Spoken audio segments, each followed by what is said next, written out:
All right, perfect. Let's do this. I think I sorted it out.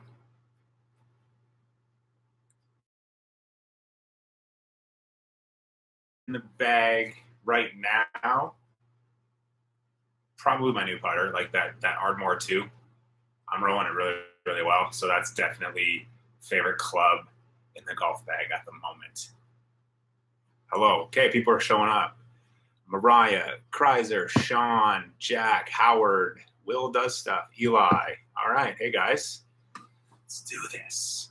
See, I did post to Instagram to see if anyone had questions there so we could get it going over there. Let's see if people have asked anything. What made me switch from the Spider? The Spider was just kind of like a temporary thing because I used that Railer Ghost for the better part of 5 years, and I just wanted to look at something different. So I went to the Spider just as like a temporary switch. So it was never meant to be in there for a long time because it also was a little too short. So that one wasn't awesome for me, but I did love it. But the Ardmore 2 has a similar look.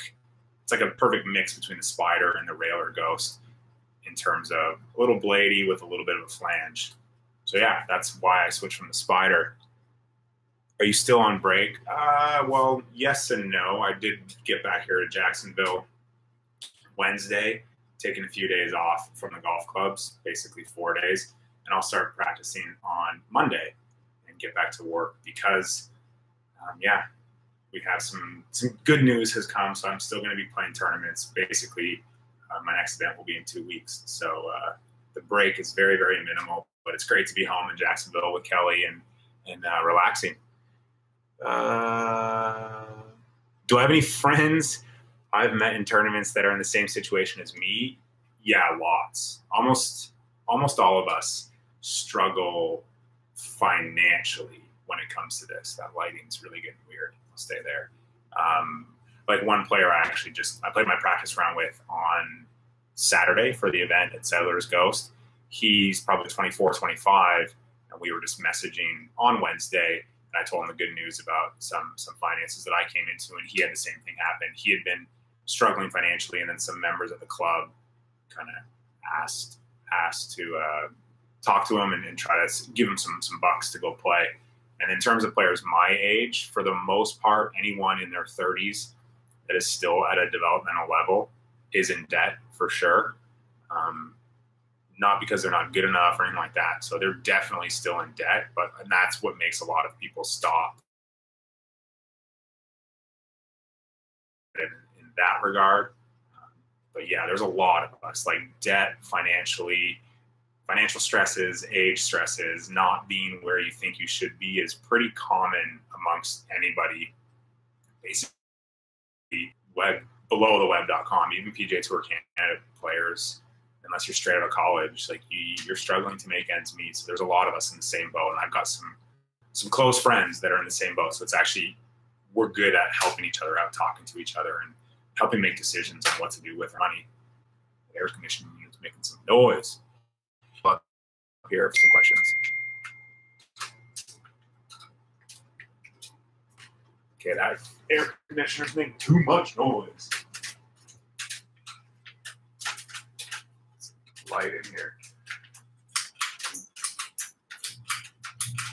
Maybe we get some light in here. Okay. Jeez. Air conditioner in Jacksonville. Humidity kicks its butt. Does the money leader on the Great Lakes Tour make enough to live? No, not even close. Maybe if you win the money list on the Great Lakes Tour, you've made 10 grand. That is loud. Yeah, you probably make about 10 grand if you're leading the money on the Great Lakes Tour. So you're not making a living. If you're winning everything you play in, you could be making a living on any mini tour. But if you're winning everything you play in, you probably are going to advance to a higher level. Basically, in professional golf, no one's making a living until they're good on the web.com.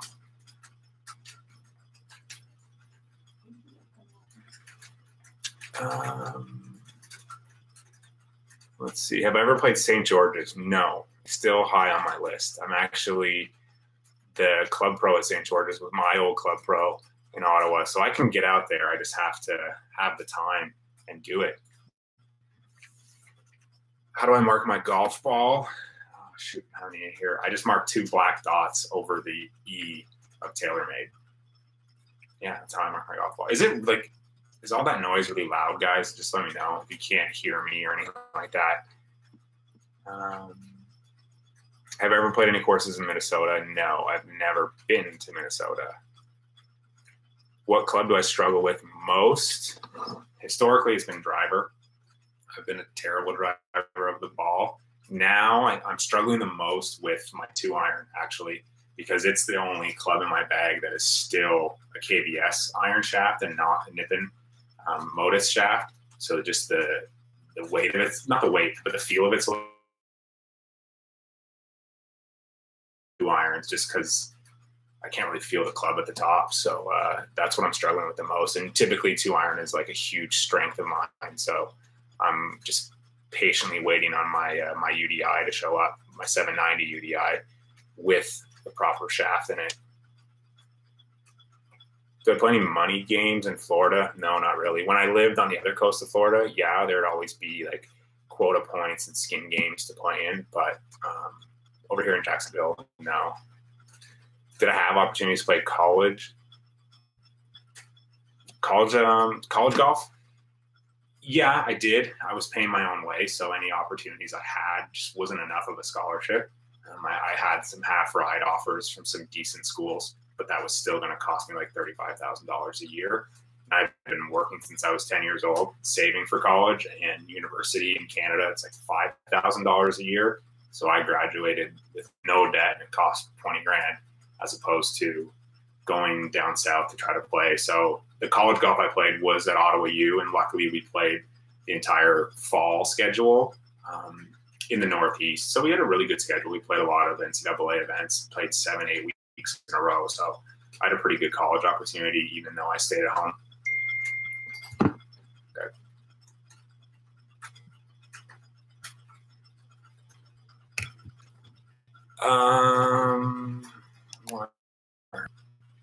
Awesome of you, Chris.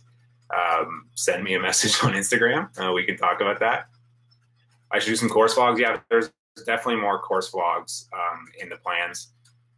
Just it's a matter of time. And unfortunately, like if anyone's seen at Highlands, my home course in Ottawa, I can't fly a drone there because it's literally beside the airport. So that airspace is not good for flying a drone.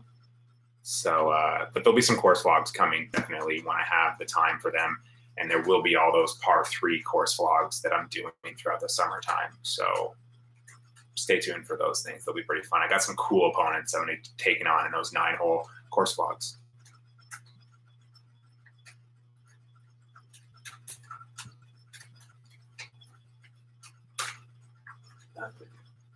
Oh, it's rain. Dummy. I'm kind of stupid sometimes. Any tips for hitting more greens and regulations? More tips for hitting green and hit more fairways. It's kind of, they're kind of one, and they do work together because it's a lot easier to hit a green from the fairway than it is from the rough or the trees. So maybe taking, if you struggle with driver, if you keep it in play off the tee, you have an easier chance of hitting the green. I would say that's probably the easiest tip for hitting more in terms of like your swing or striking. I don't know anything like that. I can't offer any tips like that. But just hitting the center of the green, don't attack pins. I remember my rookie year on tour when I was struggling to make cuts. My dad, excuse me, my dad basically just told me stop firing at pins, stop looking at pins, hit the middle of the green. And I did that, and then hitting the middle of the green, my green stats started going up, and then I got more comfortable going a little closer to the flag. So maybe just go for the middle of the green, ignore the pin, always take the number in the middle, and you'll probably see yourself starting to hit more greens that way. No big skins games around me, not that I know of. Thanks, Chris. That's really nice of you. I really appreciate that. Yeah, I don't know how to turn it up. I'm using my webcam, so I can yell, I guess. I don't know. So I apologize if it's not terribly loud. I'll just try to talk a little bit louder. How do you come back from a bad round when you have another one the next day? Well, I've done that a lot. I've played a lot of bad golf and then I've had to bounce back. And really, you just have to forget about it. It's no different than like a bad day. A day's over. You just have to move on. So bouncing back from a bad round is just sticking to the same process, same routine, and just, I mean, what you did yesterday doesn't affect what you do tomorrow, just like it doesn't affect what you do the day after. And that's one of the tough things in professional golf, because let's say you shoot 75 the first day and you need to shoot 69 or better to make the cut. Well, if you had shot 69 the first round, you would still want to shoot 69 or better the next day to be higher up the leaderboard. So the reality is it doesn't change what you've done the day before. The only thing that changes is like the pressure and the self-imposed pressure of doing it. And that's probably the biggest thing. So it's almost like you just have to completely forget what happened yesterday. Tomorrow's a new day, or when you tee it up the next morning, when you do your warm up, just do your thing that you normally do. And that's pretty much the only way you can bounce back. There's no like proven tricks. Some people are great at it, some people aren't.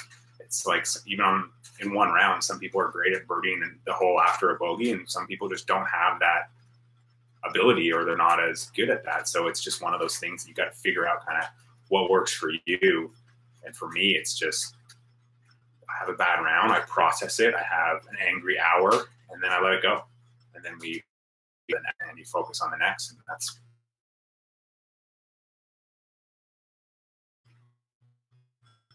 here we go. Hey, Luke.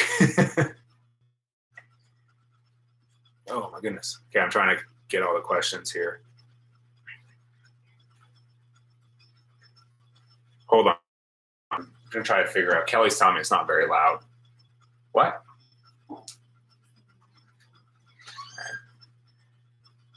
I'm going to turn that fan off. Just trying to make this so you guys can hear me better. Whoa, that's loud. My email notification. Okay, where are we? What do you think a benchmark is for being good enough to turn pro?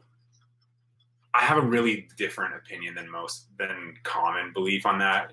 When I grew up, I was always, my dad would tell me the Jack Nicklaus theory of like, Jack said, if you can shoot in the 60s every day at your home course, then you can start thinking about turning pro. And when I was ready to turn pro, I wasn't shooting the 60s every day on my home course, but I just had so much self-belief that I knew it's what I wanted to do. And I believed in myself so much. And I went to Q school and I knew beyond a shadow of a doubt I was going to qualify, and I did.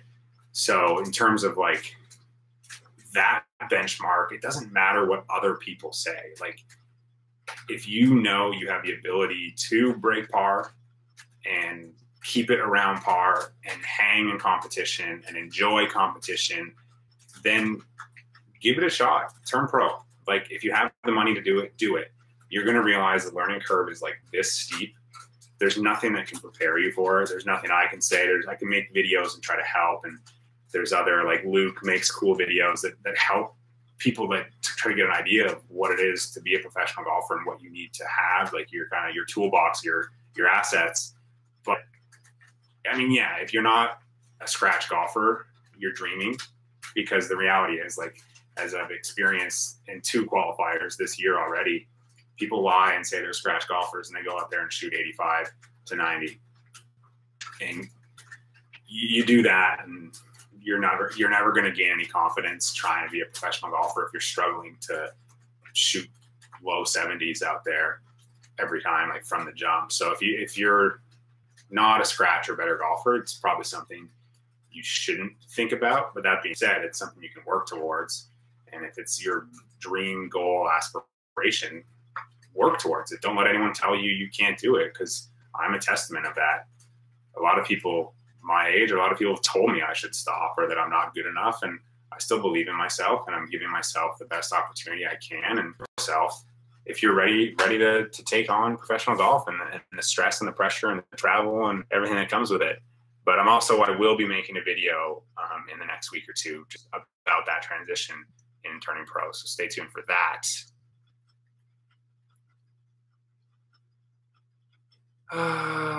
When can you start registering for Q School next year? Like 2019 Q School for PGA Tour Canada, that sign up will be in January of next year. Is it something I'm going to do? I don't know. That's a long ways from now. I'm really just focused on the next 3 months, basically 3-4 months. The Q School for Mackenzie Tour, that registration goes live in January, and those Q Schools are like March and April. The Q Schools for PGA Tour Latino America, they're in January, and that registration goes live in November. Web.com Q School starts in October, and that registration goes live in August. So generally, it's about 2 months before the Q Schools start.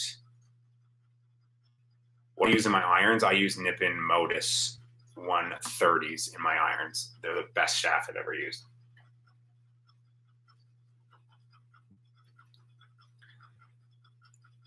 If I could win one major, which one would? The Masters. Easy, really easy. The Masters, it's the most prestigious golf tournament there is. Connection to the Open Championship. I don't have the connection to the US Open. I don't have a major connection to the PGA Championship, whereas the Masters, I think, is the most global major. So being a Canadian, I think it's easy for me to connect to that. I've always been able to connect to that.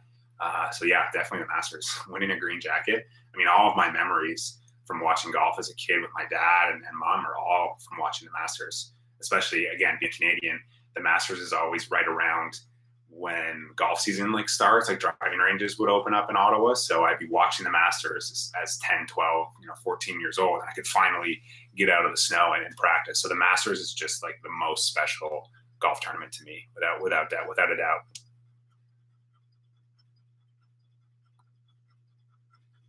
Do I watch a lot of golf? Nah, not really. I watch majors, and I'll pay attention to the leaderboards. Like if I have a friend that's doing well, or if someone my coach works with is doing well, I'll tune in. That's about it. I used to watch a lot more golf, but it's just, I don't have the time to, or the desire to. What kind of conversations do I have with Kelli about struggles in our future? We have a lot of them. It's something that is apparent. It's something that's obvious, and it's something that we're a team, and we want to be successful in whatever we do. We just have to be patient and know that payoff. But if not, it's okay. And Kelli's not with me because I'm a professional golfer.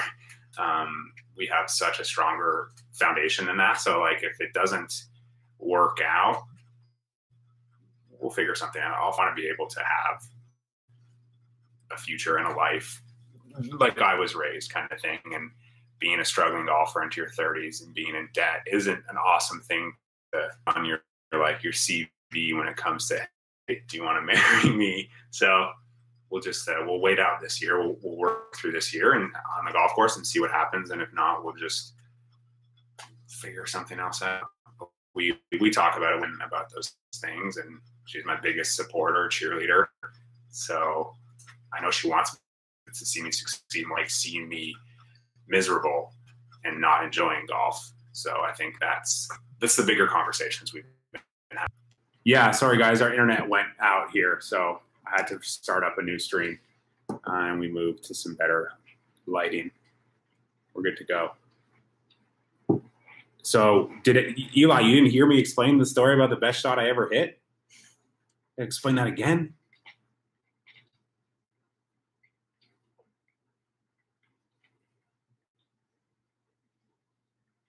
How do you keep a good round going in a qualifier? You just stay at the number you are at. That's kind of tough because, you shouldn't be paying attention to your score. You just should be kind of keeping that about your business, because you never know what score will qualify. That's one of the tough things. Like I've played qualifiers where I was a couple over par and I was like, that's not going to be good enough, and stayed there, or kind of made a couple more, and turns out it would have been good. It would have been good enough. So you just have to keep doing your thing, and whatever got you to that good number. Let's say if it's 12 holes in and you're 2 under par, and you have a good feeling that would be enough to get you to qualify. You just have to do what got you to that 2 under and just kind of stay out of your own way and just hit fairways, hit greens, make putts, really, and try your best to not pay attention to where you're at, because you don't know what anyone else on the golf course is doing. And that's the biggest lesson when it comes to like doing a qualifier, because a lot of us have thought we were out of it and kind of phoned it in and made a sloppy bogey. And then it turns out that would have, if we had made par, we would have been in. So you just got to not really pay too much attention to the score. Best shot I ever hit. I'll tell you that story again. I think it'd be from the first tournament I won. I won my very first tournament in 2009. I had like a 6-footer to win, left to right, little downhill. Then I made the putt, and I was like so confident. I wasn't nervous. I just stuck to my routine. I was so excited about what it was for. So I knew it was going to win the tournament. I just kind of stepped up, did my thing. I think the shot I hit close on the 18th hole was a little bit. It was a tucked pin, and I kind of pushed a wedge dead pin high to 6 feet. So that was maybe lucky, but the putt was definitely the best shot I can remember hitting as a professional, because I won my first tournament. I remember a bunch of other ones, but that one would stand out the most. Lowest handicap we ever had. I think I turned pro at like a +4 and something, like 4 point something. So that would have been the lowest handicap I ever last kept, way back in 2007. What ball do you use? I'm a TP5X guy. Next time in Raleigh, sure, we can play when I'm in Raleigh. I haven't been there in a handful of years. So, yeah, why not? How many hole-in-ones have I had? This many hole-in-ones. On Sunday, I came so close to one. I actually almost holed out a couple times on Sunday, but on the playing National Pines, and they switched the nines. So on the 15th hole, short par 3, I hit the flag, like the flag dropped down like right beside the cup, didn't go in. So no hole-in-ones. I'm still waiting. Like when I hit a shot and it's looking like it's going to go in, like I beg for it to go in, because I finally want to get one. None. What is my view on same length irons? I don't have one. I've never tried. I don't know. What's the best pro tip I ever received? I think the best pro tip I ever received is you're only one shot away from turning it around. And so no matter where you are at and around, how bad it is or how mediocre it is, you're only one shot from turning it around. One good drive, one good iron shot, one good putt, a chip goes in. But that's the reality with golf. You're only one shot from everything switching, because it can just change the momentum, change your attitude, change your confidence. So I think that's the best tip I've ever received. And I think it's something that a lot of people need to hear. Ever played golf in Georgia? Yeah, lots. I played a handful of events on the Hopkins Tour in Georgia. So I played, and then I have a buddy in Atlanta, so I've stopped. I played TPC Sugarloaf. I've played Golf Club of Georgia, and then a few events on the Hopkins Tour, the now defunct Hopkins Tour. What's my favorite charity Pro-Am? Asked by, you asked me this in a past Q&A. I haven't won the one in Belleville. I've won other charity Pro-Ams, so they have to be my favorite ones. The one in Oakdale, the Oakdale Pro-Am, the George Knutson Memorial, raising money for, what, is there a funny question on Instagram? Superman or Captain America? I'll look at some Instagram questions too.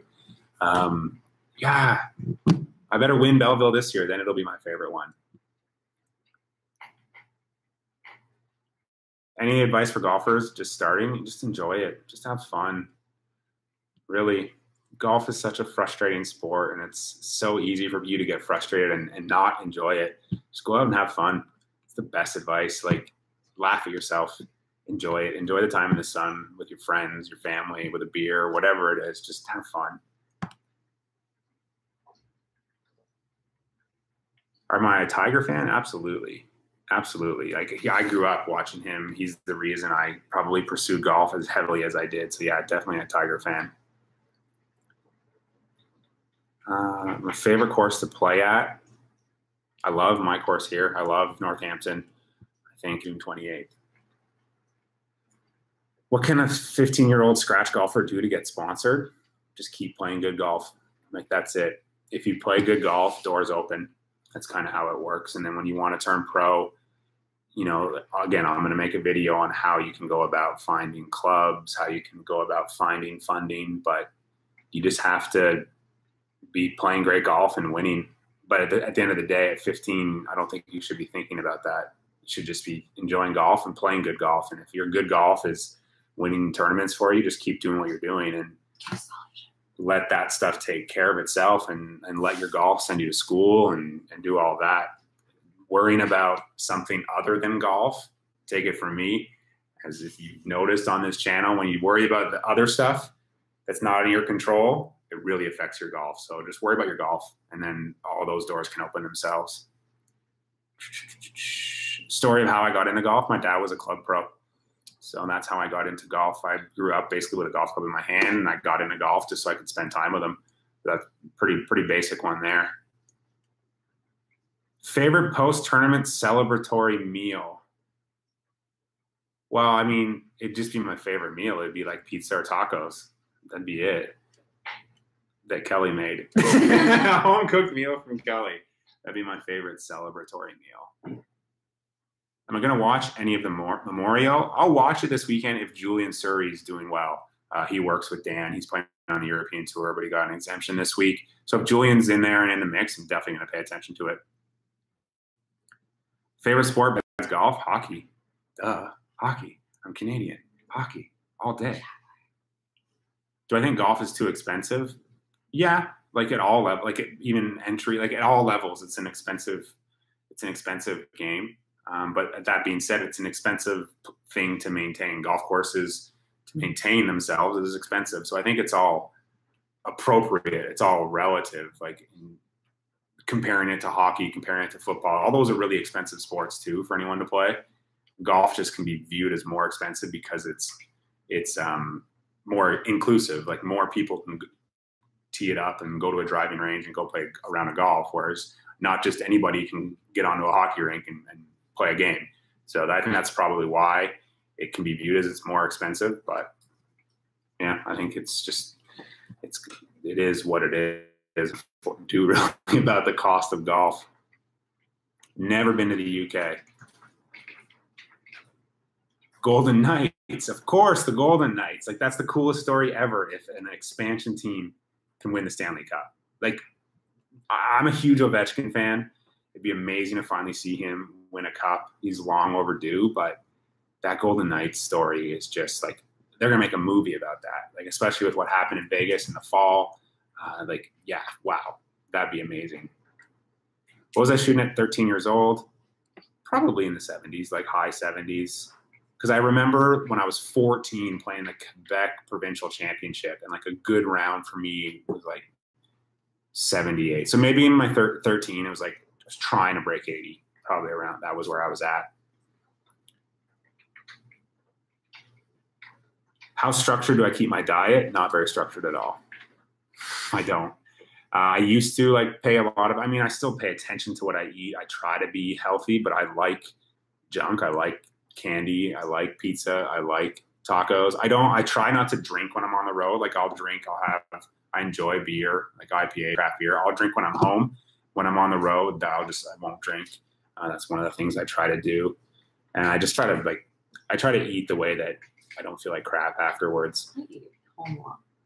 Well, when I'm on the road. Oh, yeah. So like, But you eat healthy. Yeah. Because when I first turned pro, I was working with a nutritionist and a trainer. So he taught me kind of how to structure a diet and how to fuel my body properly. So I just kind of followed that ever since. Favorite LPGA player? It's Michelle Wee. Someone's like, favorite LPGA player. Sorry, Kelly. It's Michelle Wee because one of my really good friends is her caddy. So when I see Michelle do well, it means Matt's doing really well. So definitely Michelle is my favorite LPGA Tour player. Favorite YouTube video I've ever. People are saying hi to you now. They know you're hi. Here. Kelly says hi. She's working right there. That's her hand. Favorite YouTube video I've ever made? The road trip with Kelly was really fun to make, especially because like got to do different types of B-roll and different music and try to create a theme. And I'd say that was probably my favorite YouTube video so far. Now he's sucking up. Yeah, totally. Tell TaylorMade to send you some free stuff. You just got to win some giveaways that we run on the channel, and that's all I can do.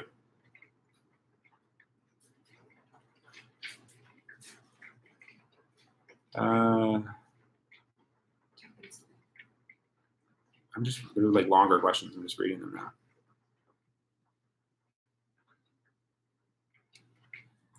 How can you, the weekend warrior, how can you keep your head in the game? I don't know, man. It's all different for everyone. I struggle with that at times too. Like sometimes you got it, sometimes you don't. But I think if you're aware of the score, you're struggling more. Like my mom's the epitome of, oh, I shot 39 on the front nine, but then I shot 48 on the back. Like when you think too much about the score and what you did on the front nine, back nine, old golf courses like Donald Ross, Robert Trent Jones, those like Stanley Thompson, those suit my game the most because they reward smart play and like patient golf. I don't love modern, big, wide open 7,500 yard golf courses because they're boring. And I mean, sure, I hit it far, so it doesn't really it doesn't affect me. Like most people hit it 300 yards, so a 7,500 yard golf course isn't going to be a challenge. But those shorter golf courses that are tree lined with tricky greens and tricky undulations, like they're pure and they're classic. And there's a reason they've lasted the test of time. So those are definitely my favorite types of course to play. How often do I think about changing my swing? Not very often. Dan and I haven't really changed my swing. We've just been refining it for over a year now, and I'm really happy with where it's at. And it feels the same. The feel's always been constant. It's just what it looks like has been a little bit different. Am I a Cavs fan? I am not a Cavs fan. I am a Raptors fan. So I actually loathe the Cavaliers. I'm sorry, Charlie. I hope the Warriors win. Hi to the UK. What up, UK? I hope to get out there. I've never been. Yeah. I'm 15 and off of a handicap of 5 is just keep improving every year. If you want to be a professional golfer, I turned pro at 23. If you improve every year, you're going to have some years where you have small improvements and you're going to have some years where you have big improvements. So just try to improve every year. And that's the best way to go about this game if you want to achieve a higher level of play in this game. Will the Sens trade Carlson? I don't know. I don't pay attention to the Sens too much. I pay attention to. I'm a Canucks fan, so I don't really know what's going on in Ottawa, even though I'm from there. So I don't really know.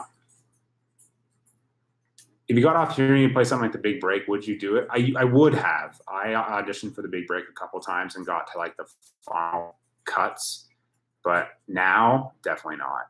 No way. I think like even like that top straight like that Top Golf show that the Golf Channel made was terrible. I watched 10 minutes of it and it was awful. So I think no, I'm content making YouTube videos and doing cool stuff on YouTube with other people and kind of making our own version of Big Break type shows. Any interesting story about this? Nope. This is just Kelly's art. This is her art. Travel. But no, the Golden Longhorn. Oh, that was a present. That was just a present. There's no funny story about that. Southern. How's my leg? It's fine. The bruise is disgusting, but it's that's it. I'm all healed up, but it was painful. The bruise now is gross, but it's getting there. Do I watch Peter Finch? Yeah, definitely do. Peter's got some cool stuff.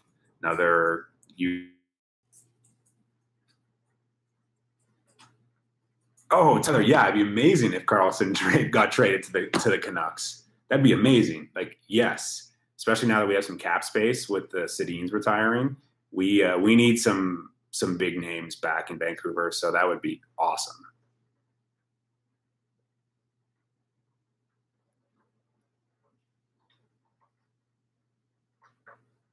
Okay, what's the biggest thing you do to prepare for a tournament? I just want to have a plan. Like, I want to know the golf course. I think that's the biggest thing I do. In terms of your golf swing, like your game, what if the tournament starts Thursday, like what you're hitting it like Tuesday and Wednesday is what you're going to hit it like Thursday. You're not going to change anything the night before. So you want to be prepared for the course. So that's the biggest thing I do. I plan the course. I walk it. I play it. I know where I want to hit it. I know where the best place to putt from is, where the best place to chip is, and those type of things. Yeah, so that's the biggest thing is the preparation. Wanting to be one of the most prepared guys out there. Favorite YouTuber? Probably Casey Neistat. Obviously, he's one of my biggest inspiration. Like Casey, Peter McKinnon, Matty, Hapoya, Gary Vaynerchuk. Like, those are all my inspirations. So they're my favorite YouTubers for sure. But I've been watching Casey Neistat on YouTube.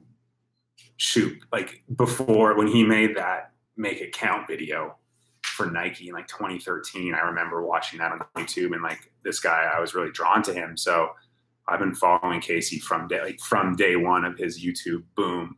I remember when he launched the vlog in 2015 on his birthday. I was like so freaking excited.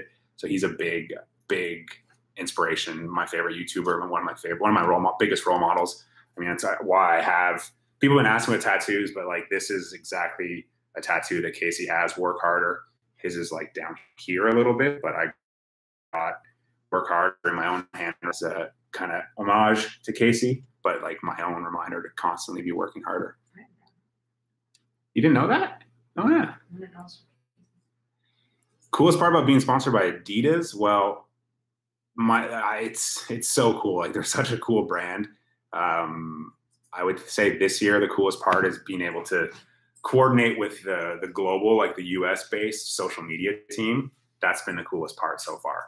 I was fortunate enough, like I worked for them in Canada when I worked for TaylorMade Adidas, and I've had great relationships with them, and that's how my sponsorship started. But now working with the US team is really, really exciting and really cool, and it'd be great. The opportunities are huge. Like, they're not just giving you clothes and saying, see you later.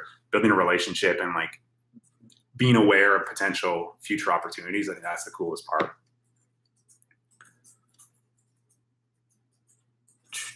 We got like 10 more minutes, guys. 5 more minutes. So I'll try to tackle. Yeah, I probably won't even get to those. Nice. Owen, that's huge that you've seen similarities. Like, my early vlogs were like Casey Neistat, like rip-offs basically, because it was just like what everyone did. But I think I've found my own style, but it's probably like your inspirations show it themselves in your own style. So that's huge that you've seen that. What kind of information is in my yardage book? Just the same things, like where I want to hit it, what clubs I want to hit. Put a compass, put like, north, south, east, west in there if it's not already in there, so that when I know which way the wind's blowing at the start of the day, places I don't want to miss, I'll put in slopes on greens. And then sometimes I'll put like a swing thought or just like cues in my yardage book. Would I ever get a job as a club pro? No. My dad was one. The lifestyle of a touring pro is tough. The lifestyle of a club pro is even harder.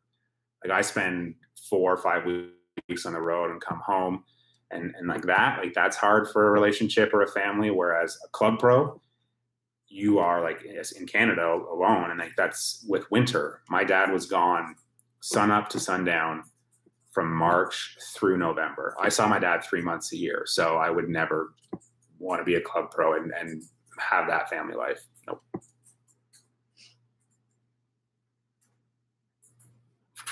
What ball do I use? TP5X. Sounds like this is an ad for TP5X. Oh, the My Spider thing. I don't know. I don't know. I like the all black, but I'd probably add some different like sight lines to it, I think. Or, my favorite color is purple. Black and purple would be pretty sleek.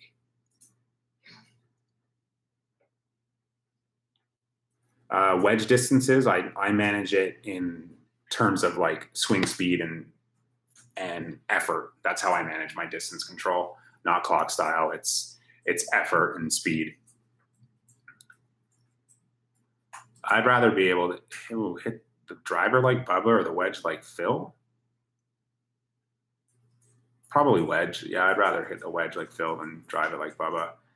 I don't understand the question. How would you choose tees if you're in the middle of both? Like in terms of like the length, if the golf course, like the overall length of the golf course, like which tee to play? Is that what you mean?